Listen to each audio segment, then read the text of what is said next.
Welcome, everyone. Thank you for tuning in, whether you're watching live or watching the recording retroactively. Jeremy and I are ecstatic to talk to you about cultivating lasting customer commitment and growing revenue. This is brought to you by Nintex and RevOnyx. And Jeremy, I'll pass it over to you. Let's do some brief intros. Yeah, Chris, good to meet everybody. My name is Jeremy Steinbring. My team and I really focus on partnering with businesses to install the RevOps function. And so we focus on CRM, the supporting tech stack, as well as RevOps strategy. And we try to give all of those things under one roof. And we found that companies need a lot of support. And early on, you bounce between having full-time employees and fractional help. And we find basically bundling all of that and providing it to our customers is the best way to go. My personal background, I've been in the tech and SaaS space for the last 12, 13 years. What we're going to talk about today is something I'm really passionate about. I got started in customer success and onboarding. It was always my first love. And so I can't wait to chat with you about this today. And my name is Chris Mascaro. I am Director of Ecosystem Sales at Nintex.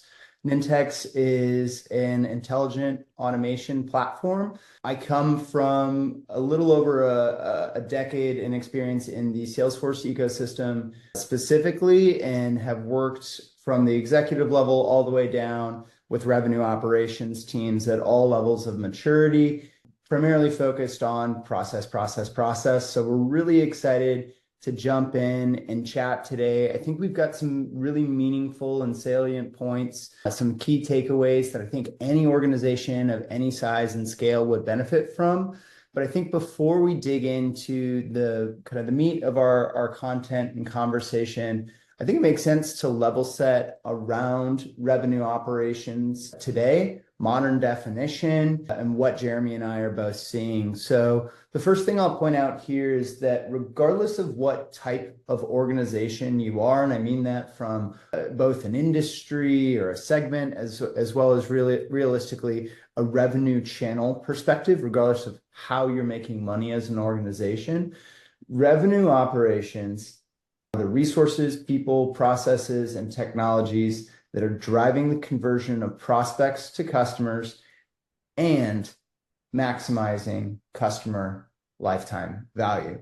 And I think many revenue operations organizations really are nailing the first portion, and they're really maniacally focused on the conversion of prospects to customers and have it really dialed in between sales, marketing, and finance.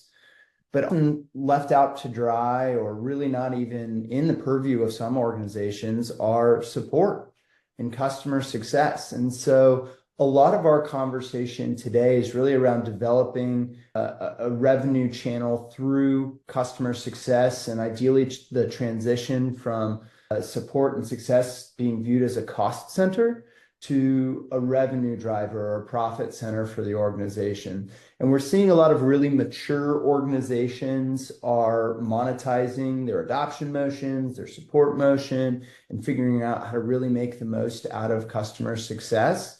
But this isn't necessarily common practice today. And ideally, revenue operations teams are taking a step back and looking at how they're working across the business in a modern fashion. And I mean, and Jeremy, I'm curious, historically, what do you feel the average organization's perception is of their support and CS as it pertains to revenue operations? And again, where do we think things are directionally headed today? Yeah. Well, there's a corporate answer, and then there's the real answer. The corporate answer is CS is incredibly important. We care about our customers. We want to do whatever we can to support our customers and grow our customer relationships. The real answer is we're focused on finding new logos and closing new business.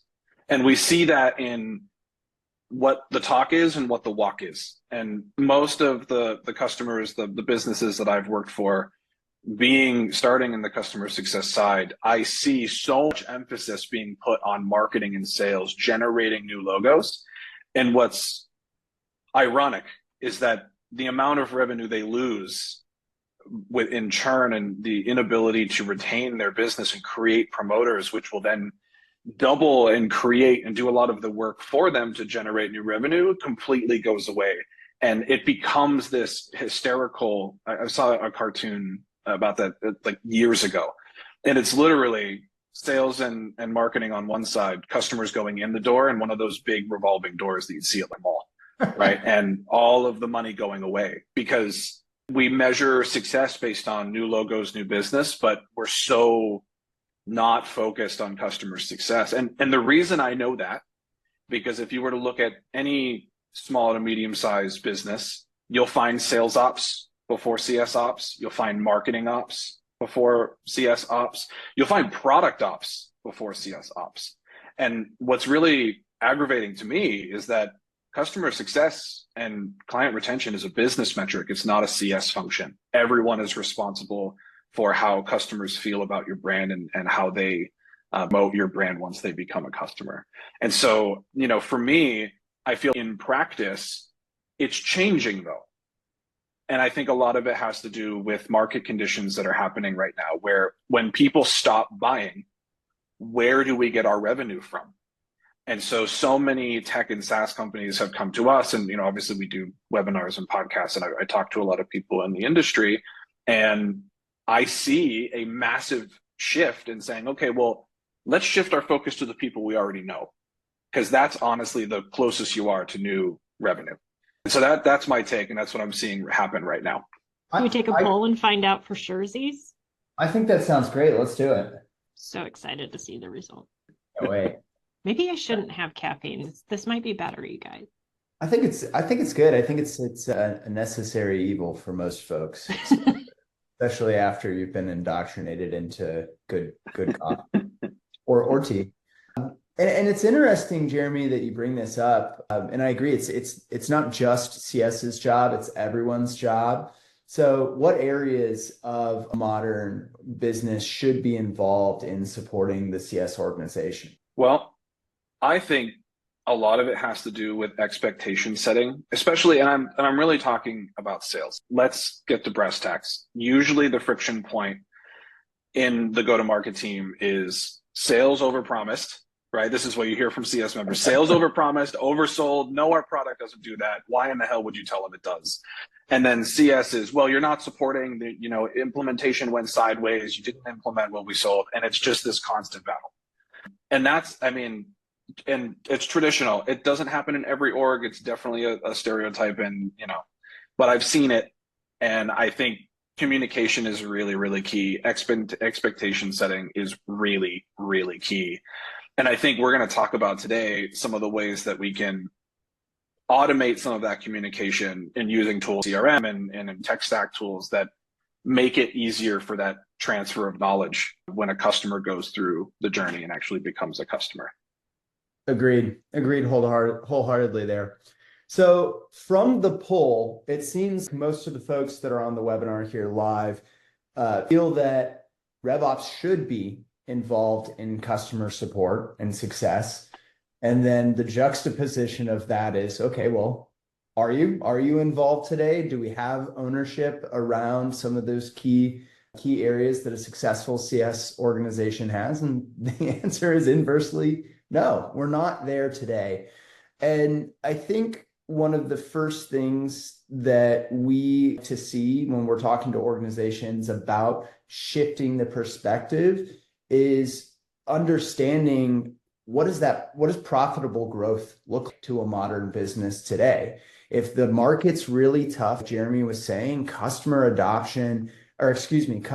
acquisition is really, really expensive, and it's only getting more difficult and more expensive.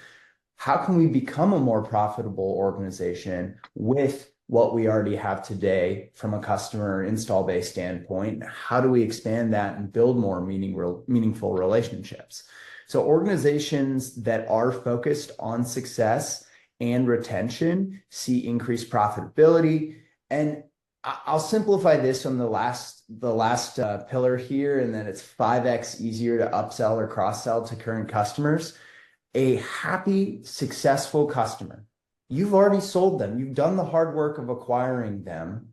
The ability to go in and have meaningful conversations, work in different areas of an organization, build meaningful relationships, gain access to longstanding access to power, far more likely than an initial cycle. Even an initial cycle that's done exceptionally well, staying top of mind and being able to gain that type of access is incredibly impactful. And the inverse of all of this is it's easy to leave today, right? Like the market is so saturated with all types of products. When customers have a bad experience with your product, with your brand, with support, with sales, see, it's easy to find a comparable alternate product, sometimes maybe even a less expensive product, where if they take care of you and they're able to do and fill a gap that you already have, that switch now is so easy for organizations to go do. So Jeremy, any opinions around, again, like competition in the market, the risk that it creates, or basic blocking and tackling to not losing a customer as it pertains to starting to get into the basic motion of success and support? And we'll pivot here into some of the key pillars. So some basic thoughts here around market competition. Yeah. Well, and it's interesting because before SaaS and cloud was a thing, everyone had to build these systems internally. And it took hundreds of thousands of dollars for these companies to build internal systems. A lot of development work. And now that we've gone to cloud and everything's available to you on a subscription, the benefit is the access that doesn't take the same level of investment from a company to build all of these tools. Someone else did the heavy lifting for you. But especially in an age of AI, where everyone now from their phone could become a developer, you're going to start seeing over time that you have more and more and more competition. There's always going to be a bigger fish. There's always going to be an alternative. There's not a monopoly on a lot of these things just because it's so easy for someone to build, a competitor. I'm not a developer by trade, but I'm pretty confident I could develop something, relatively mediocre with some very easy prompts and, a little bit of reading. So I think it's only going to get more competitive as we go. Agree wholeheartedly. And for our RevOps friends in other spaces outside of SaaS, same thing goes. We're looking at retail or even some of the more commodity centric markets, internet providers, for example. I was talking to Jeremy before the webinar around my internet provider. I saw the truck roll through the neighborhood. I got home. My internet was out. I called the company immediately. I said, hey, I think the gentleman unplugged me by accident. I don't have internet anymore. They said, hey, sorry, they've already called in for the night. They're done. The fastest that they can turn around is next Monday. I was able to call another internet provider, have it installed the next morning and be back online. It was incredibly easy to switch. And retailers, same thing. You have a bad retail experience and you call up the support or email support. They're non-responsive. They're not helpful. That CSAT is exceptionally detrimental. Some people will quite literally never buy from a brand again because of these poor experiences.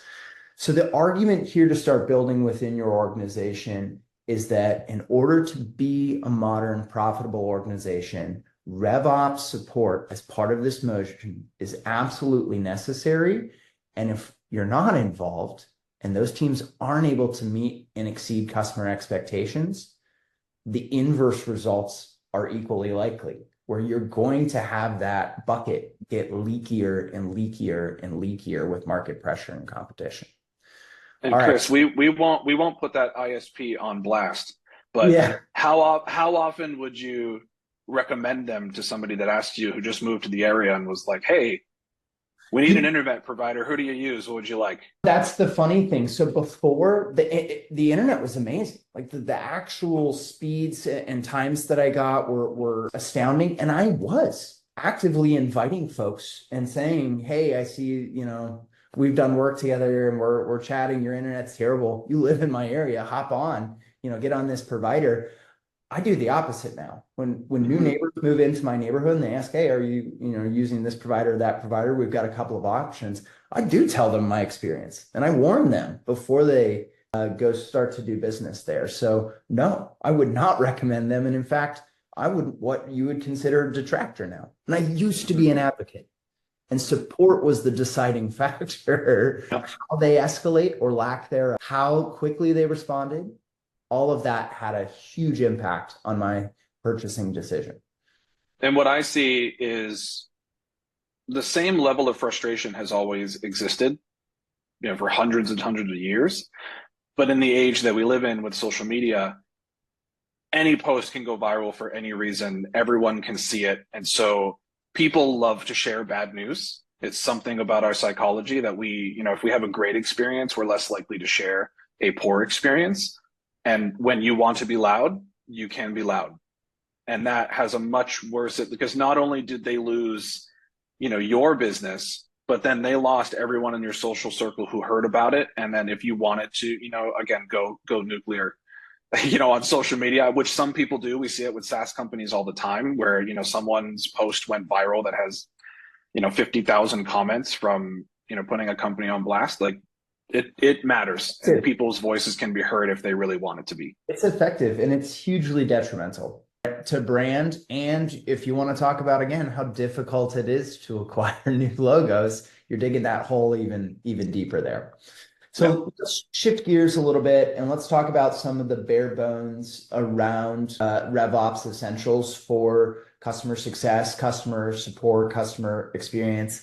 And we see a lot of mature organizations are already monetizing around adoption and success. They're spending a great deal around customer success platforms. But not all of the industry has really transitioned and fully bought in around this. A lot of folks are obviously excited about AI. What's a webinar today? If these days, if you don't hear AI brought up at least once, and it can be a differentiating factor for a lot of CS organizations. But you don't jump straight to that. You don't jump straight to a full-blown customer success platform. Maybe you do. We can talk about that. You don't jump straight into AI, I don't think, unless you have some of these foundational elements laid out to allow for you to actually make meaningful decisions around the business. So the three pillars that we want to kind of have each of you start to think about. One, process documentation. This is a really silly, simple concept. I'm a huge advocate of this. I think Jeremy will side with me on this. Is if you cannot clearly articulate how your business does business and operates and the basic functions internally, we're setting our organization up for failure, especially first and foremost in customer success and support. Their ability to easily navigate the business and triage and handle cases and escalate and know how things get done, especially when a lot of customer success and support work needs to be cross-functional across the business.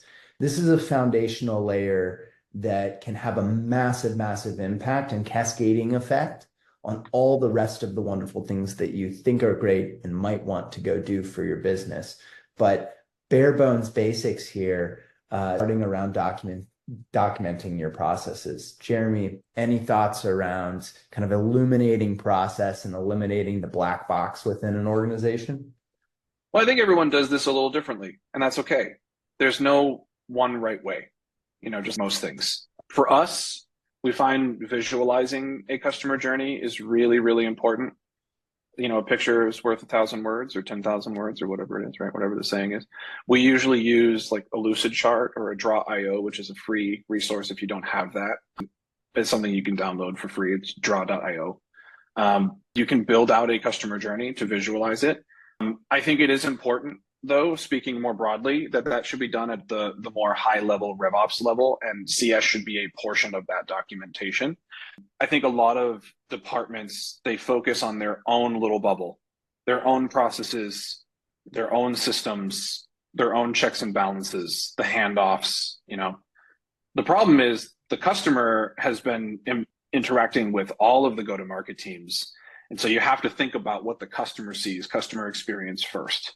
That's how you create promoters. That's how you create transformational experiences. And so Yes, I think internal documentation, there's a bunch of different ways to do it. You can use visualization tools. There's a chart, flow charting, but doing it from a higher level and CS, marketing, sales, and product working together to build what that looks like to keep it updated, I think is super important. Because you're only getting a piece of the puzzle if you're just documenting what your team does and what your team is responsible for.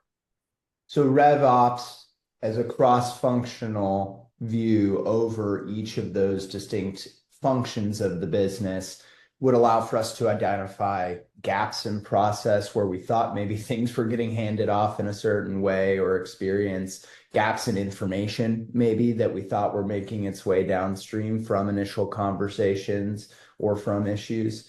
I think that makes a ton of sense. And if you take nothing else away from today's and you go, where do I start? Start building the case and understanding how your teams are operating before you just start automating arbitrarily or starting to get involved and building. Know how you do what you do before you start to automate a process that actually just automates something that's not working well and makes it worse, but automated.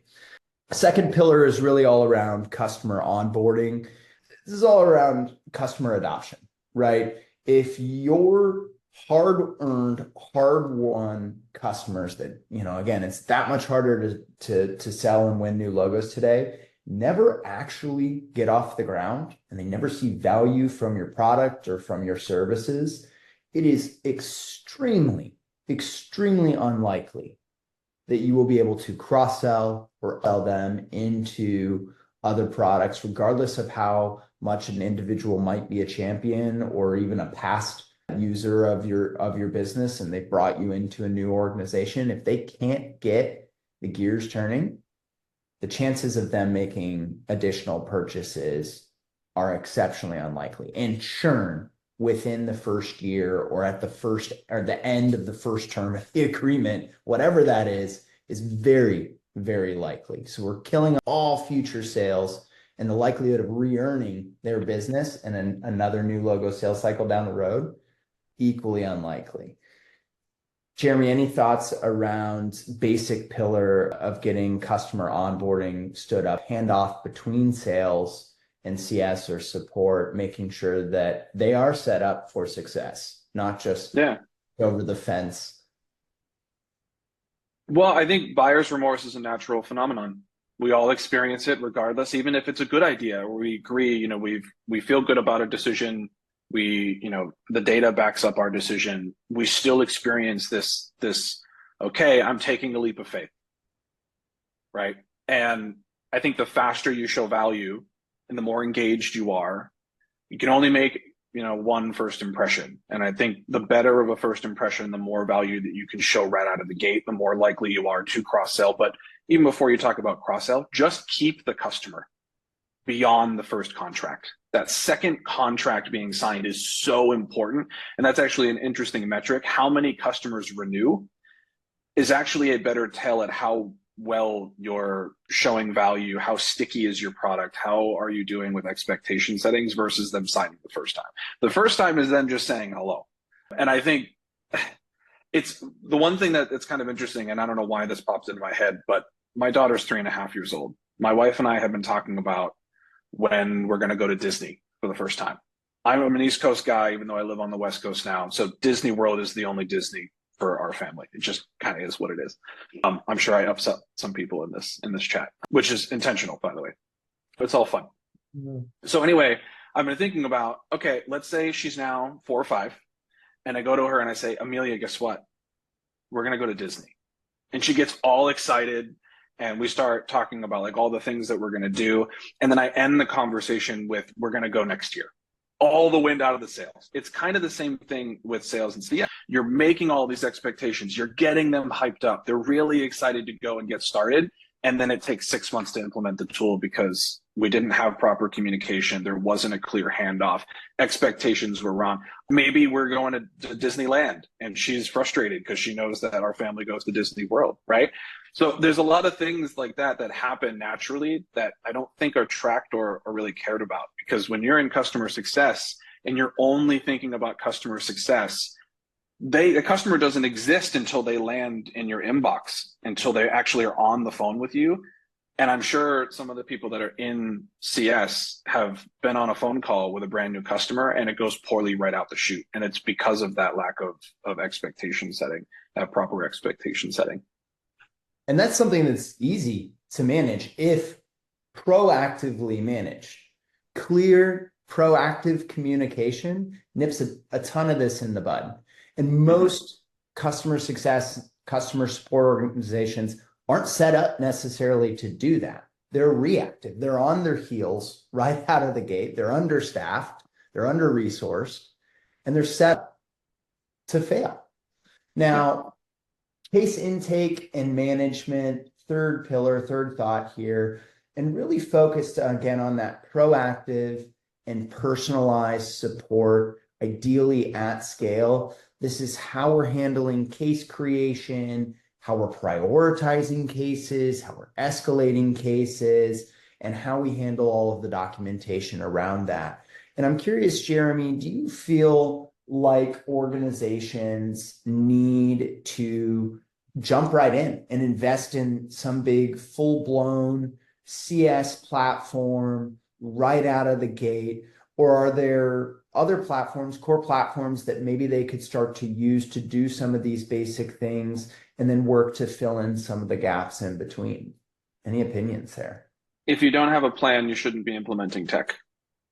So I'm going to assume that you've done step 1 and 2. You understand how your business operates, it's well documented, and you have adoption of that plan. Assuming you have those things, a lot of SaaS products are easy to get started with. You don't have to implement every feature all at once. So you can do a V1 rollout of a customer management platform and get a lot of value from it, even if it is to help you be more proactive than reactive. So rather than, if you're assigned 500-600 accounts, there's no way you can get to everybody every day. So at a very minimum, whether it's some health scoring or some usage statistics from your product that are surfaced to you, you can at least put the ones that are high priority in front of your customer success team members. I have not met a single CSM that says, my biggest problem is I don't have enough accounts. Never. It's always the opposite. I have too many.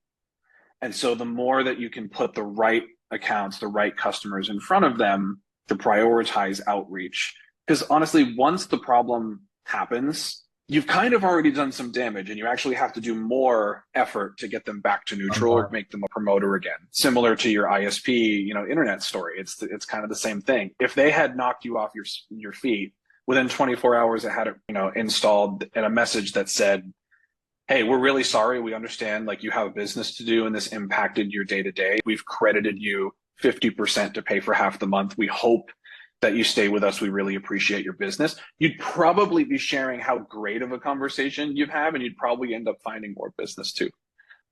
They have the opportunity to make it better and to improve. And case intake and customer management is no different. You have to just put the right opportunities in front of your CS team to make those experiences transformational and really provide a great service.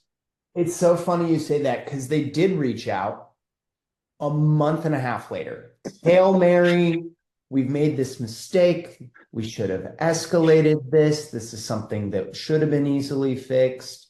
Can we win you back?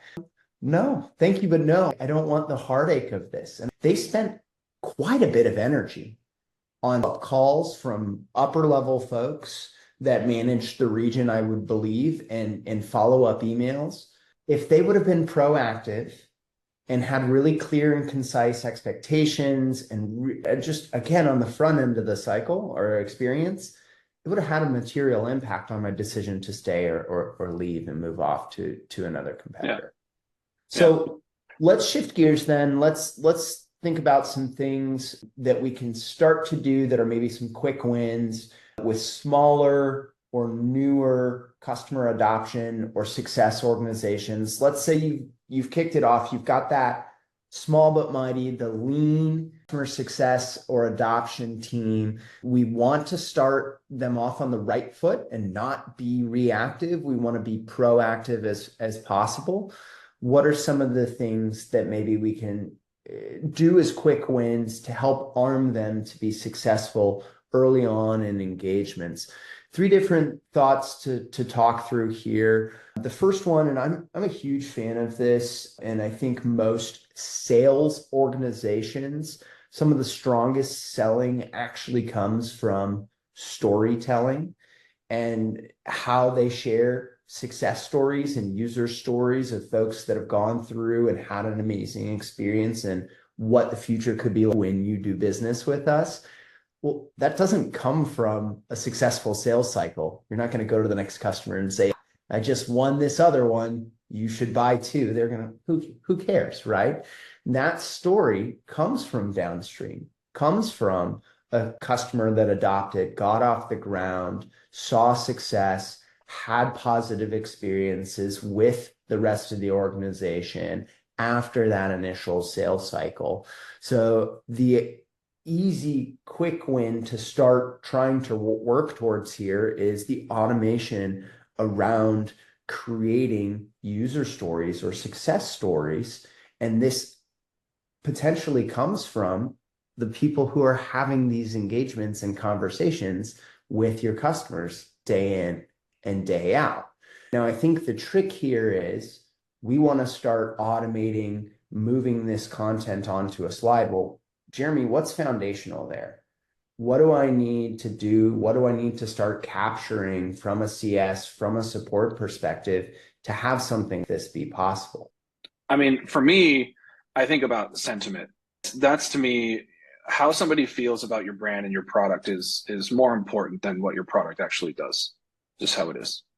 It's the gut feeling, and so you have to capture that information. So a system can't do that for you. So AI is starting to be able to help us, and I'm sure people have seen, if they have a recording of a conversation or a QBR, it takes a transcript and then kind of spits out how did the customer feel, like what were some key takeaways. So we're starting to get to the point where we can automate some of this and package it nicely into a slide or a record or something tied to your account or customer within your CRM.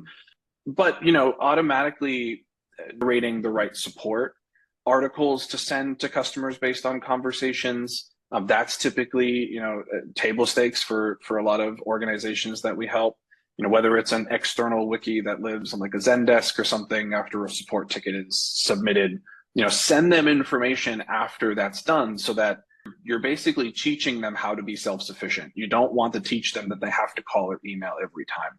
Otherwise, you'll never catch up with demand as your company grows, and you'll continue to add humans to do it. So, I think it goes back to understanding what's important and what determines whether a customer is having a good experience.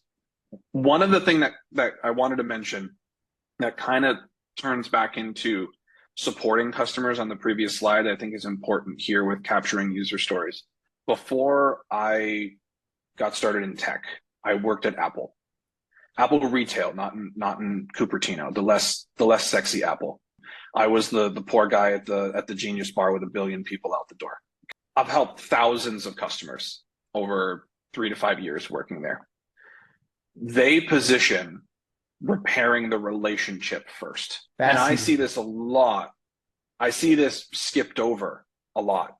Customer, I'll give you an example. Customer comes to you, explains frustration, explains that there's a problem. What's our instinct? Go fix the problem. Go update the field. Go talk to the product team. Submit a ticket to engineering. We'll take care of it. Thank you. You're not actually repairing the relationship, the feelings that someone has about your brand. You're not aligning with their emotions. You're not saying, listen, we understand that you were in a board meeting when our product stopped and how that made you feel. I couldn't imagine how you could have felt in that situation. You need to align with them and have empathy with them. Once you've built confidence that you can actually fix the problem and that you're going to take care of it and taking ownership of it, then you go fix the actual technical issue. And so often we just skip right over it. We're just in our queue, working robots, just fixing things left and right. To the next one. It's interesting you say this. I would be curious how many RevOps folks here, if you went to your success or support teams and you asked them about notes that they've taken and all these type of details that we're talking about here and where those actually live within the business. Because a lot of the initial foray into case management and triage has the basic, who are they? What was their email address? What was the issue? Back and forth, resolved yes or no, escalated maybe yes or no. Are we even capturing some of this sentiment? What way we walked into at the beginning of the case? Who was involved, the stakeholders in the conversation? How long it took around case resolution? Are we starting to track some of these meaningful metrics that allow for us to start doing more within automation or from a data standpoint in assessing the health of our business? I would argue a lot of teams that are newer customer success teams are just treading water and trying to do the best that they can to get through this flood of casework. And we don't have a way to track that info inside of your core systems of record. So I would take that back to your team. And again, if revenue operations isn't involved in customer success and support in the way that we're talking about, who can be surprised that that's not happening, right? If this was sales would be stomping their feet saying, we need a fee, I want this to be looking at that, and I want this to be easier. They would have demands around how they want to operate. And if we're not seeing and hearing those same types of things from support or success, it's a missed opportunity to capture more data around your customers and the health that they have with your business or with your products. Shifting gears, another simple concept here, especially with lean teams, right, is creating a case swarm. The idea that customer success and support isn't just customer success or support's job, right? It's everyone's job who's part of this journey. So this is a simple concept. I'm a fan of Slack, but we also, see Teams or other tools out there. The idea of a collaboration channel around when a customer's having a problem, are we bringing the right internal stakeholders together to have a meaningful conversation to get them to resolution as quickly and effectively as possible? And even if we don't need to have a meaningful conversation and support goes, no problem, I've got this. Visibility into the business around what's going on. If I'm an account manager and I'm in sales and I notice one of my customers has these swarms happening over and over and over again, I probably need to have a business review with them. I want to understand what's going on. Maybe they need services. Maybe it's an opportunity for me to work with customer success to ensure that they have what they need to be successful and augment how their team is operating in order to be successful. But if you're not getting the right stakeholders in the digital room to have that conversation, often is a complete oversight. And you will talk to these teams that own the renewal on the account, which we'll get to in a second. And sometimes it's the AM and CS orgs. Sometimes we're seeing a renewals manager, and they're caught on their heels. They're shocked that the customer isn't planning on renewing when there were all these red flags all along, and other people who should have been involved. And often the sentiment is, well, why am I just now hearing about this? Why wasn't I involved somewhere earlier in the process? Have you seen any successful use around this concept of swarming or collaboration around an account cross-functionally? I love Slack. I'm a big Slack fan. All of our customers have Slack. It actually, for sales too, really great to open up a communication channel for sales. If you're in the process of demoing, they're bringing in additional stakeholders, forget the email thread. Ask them, do you guys use Slack? Let me create a Slack channel, and then you can send personalized, messages. It's not automated, but it's a good way for you to communicate with your customer. That's where customers live all day, every day. They have a billion emails in their inbox, most of them automated from those still, doing the spray and pray method, right? So, but Slack messages, they usually read those before the end of the day, especially the ones that are important. So I love the idea of opening up additional channels for them to ask questions, for them to give feedback. It gives you a bigger net to capture all of that. And again, Slack would be a tool that teams had a rough week this week and last week. So the Microsoft team did. So I'm gonna go Slack, but it doesn't really matter as long as the channel's there. Agreed.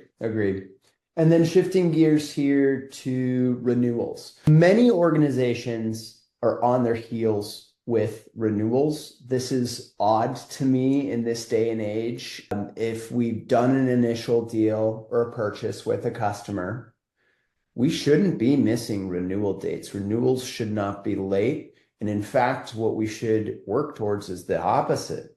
We should be having early conversations with the customers around their plans to renew, opportunities to do more with them. Are they seeing success? If not, what can we do to help get them back on the right track? Are they planning to expand? What else can we do with them? But the proactive automated creation of not just a renewal contract, but ideally an overview of what's happened during the term of the agreement. Tell us about the support case, how many support cases they had, what was the time to resolution? Do we have any data around the utilization of the product or products that they bought? How much have they consumed? Are they a repeat buyer? Have they bought 2 or 3 times? Has it been crickets? Most organizations have this data, and especially with the RevOps team sitting in pockets. Pull it all together in one place and arm your team with that info in advance of renewal to have that proactive conversation with the customer.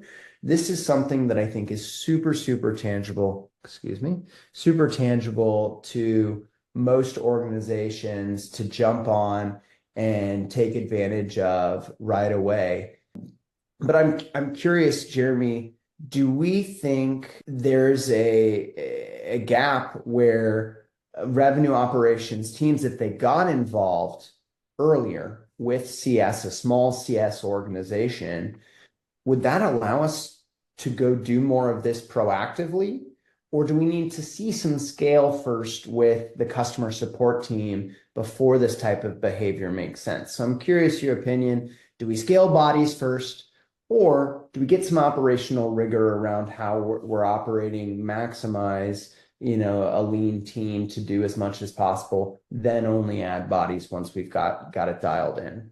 Opinions? I have so many opinions. I'll try to minimize the amount of opinions I'm going to share. So first thing on scaling a team, it's for me, because I'm in RevOps, I would much rather be the leanest, most efficient team possible and then add human capital. That's just the way it is. Not every situation is the same. Not every business is the same. But my bias would be if we can have systems and processes be automated, well-oiled machine, I'd much rather have fewer people being more efficient. There's less communication, less people management, less promotions, all of that, right? Which is a huge toll on a business. It's also incredibly expensive to pay. Healthcare benefit, the whole thing, right? So I would much rather have, systems do a lot of the manual work. And whether you like it or not, that's the direction we're going as a society. So that's what's going to happen, and that's what you're going to see over time. I want to talk about a little pet peeve of mine. I've seen, at this point, hundreds, maybe even thousands of orgs and tech stacks, and I've been exposed to and talked to people about it, help people solution for it. One of the things that drives me absolutely crazy is when we have dedicated CSMs and we get behind, as you stated, we're not getting to renewals fast enough. We're not getting ahead of them maybe 3 to 6 months beforehand. We're not doing QBRs, we're just behind. And so what does the business do? They hire an account manager. Think about what that does to a customer. Sales has a handoff to onboarding and CS. CS is having all of these monthly or quarterly meetings with them, handling and making sure they're having a good experience, answering questions, building rapport with customer. And when it's time to sign on the dotted line again, they bring in someone that is completely separate from the conversation, who does not know their pain, who has not built rapport with the customer. It needs to be, in my opinion, the job of the person who has the most rapport. That is the person that should be having them sign the dotted line. And traditionally, I believe, again, not blanket statement, but if it was my choice, the CSM would be responsible for relationship post sales.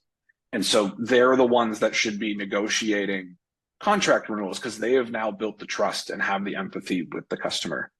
I've seen, and again, I've seen this a handful of times. Sometimes it's the CSM, sometimes the account manager. But in the situations and scenarios where it is an AM, I have seen in my, cocktail napkin math, a slight difference in the level of renewals versus the person that actually built the rapport with the customer because there's trust there. So it's something that drives me nuts. I think it's more out of being reactive to the fact that you have too many accounts assigned to CSMs. Like it's a symptom of that problem, and you compensate by hiring somebody that just focuses on renewal. I typically see the CSM doing a much better job doing QBRs and then managing the renewals. That's just my opinion. Yeah. You know what? And even if so maybe that's our hot take from today's webinar. And I'm going to agree with you. I'm a huge advocate of empowering CS teams to own upsells, especially with products that they've already been sold. Like, why would we go involve a sales rep when that CSM could potentially get it done right then and there? Why lose time? Why hand it off to someone else? Sales organizations, not going to like this, right? No. They want the credit. They want the quota retirement. They want the number. I think the sales team should be relegated to the strategic cross-sell, complex sale across the organization, maybe a certain threshold and above. They need to be involved for a certain business reason. But I think we should empower more of the CS teams to be involved in the renewals process, even potentially own it. And I also will double down and say, I think they should be able to sell more into what already exists into the account on their own. I think they should be empowered to do that. And so if maybe that's our hot take. As long as you don't, well, and I think the only other thing is a lot of people get turned off with like, I'm not in sales, but don't think of it as sales, think of it as education. Yep. Because that's, if you're not just selling to sell, and we're not just manipulating people into buying things, which let's hope that we're not, right? You're educating the customer on how they can use another feature or product or upsell or something to be able to get more value and to solve a problem. And they're the ones that are getting all of that great information. So they're the best people to make that connection. Agreed. If we're looking at customer support, we're pivoting over here from adoption and success to support. I'm a huge fan. If we know our process, we started documenting more, we had places to log information, start serving up that self-service support. You want to talk about taking care of the long tail customer?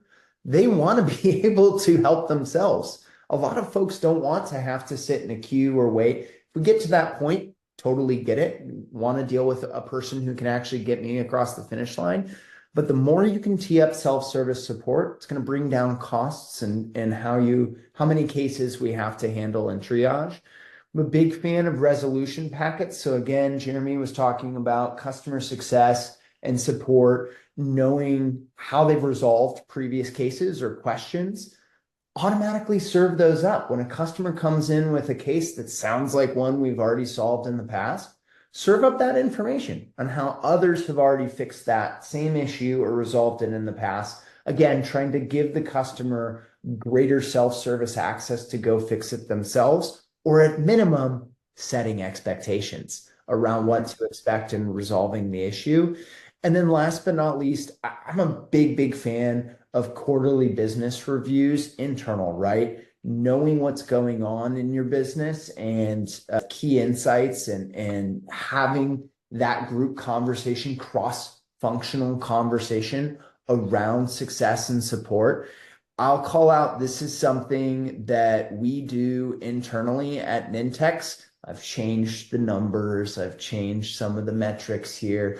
This is a single slide from a much broader presentation. Who's involved in this type of review? Well, product, support, sales, revenue operations, marketing, key stakeholders from across the business all meet and discuss what's working and what's not.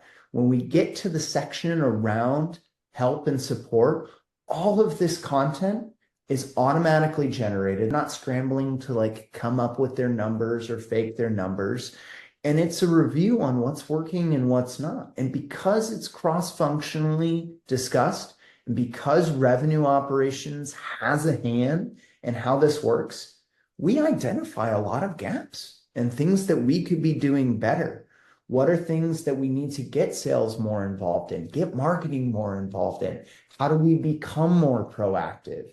This is how a lot of organizations come across some of those findings of the low-hanging fruit of things that they should be doing that are right there in front of them.